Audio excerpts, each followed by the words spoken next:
তৎকালীন সময় ইসলাম বিরোধী যেই সমস্ত লোকগুলা ছিল, আবু জেহেল, উতবা, সাইবা যারাই ছিল না কেন, এই কোরআনকে বন্ধ করার জন্য চেষ্টা চালাইতো।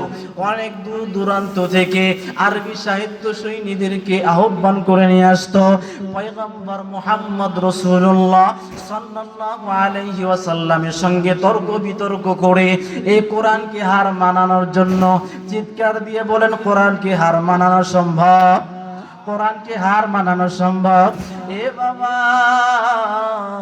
যখন নাকি মানুষগুলাকে নিয়ে আসতো অনেক বড় বড় কবি সাহিত্যিক, তাদেরকে আনার পরে যখন আপনার আমার পয়গম্বরের সামনে বসায় দিত, এমন সময় আপনার আমার পয়গম্বর মুহাম্মদুর রাসূলুল্লাহ সাল্লাল্লাহু আলাইহি ওয়াসাল্লাম যখন বলে, কি প্রয়োজনে আপনি আসছেন বলেন?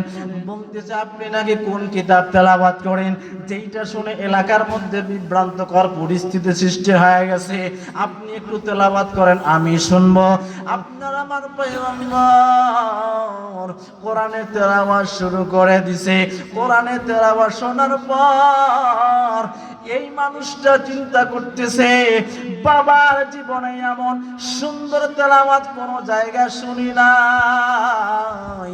কোরআনের মধ্যে ছন্দের মুক্তামালা রয়েছে, ওয়াশ-শামসি ওয়া দুহাহা ওয়াল কমারি ইযা তালাহা।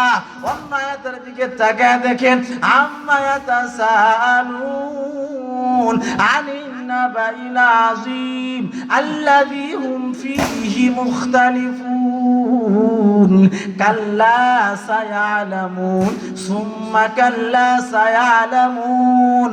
কোরআনের মধ্যে অন্তমিন আছে না নেই?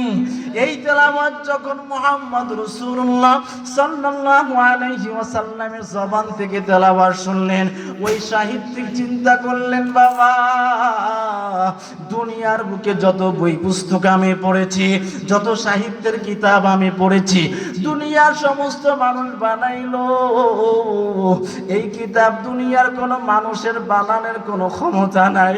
এই কিতাব বানাইলো দুনিয়ায় যে বানানেওয়ালা, মানুষের যে বানানেওয়ালা, স্বয়ং ওই মাহবুদ আসমান থেকে বানায়া পাঠাইছে। চিৎকার দিয়ে বলেন সুবহানাল্লাহ।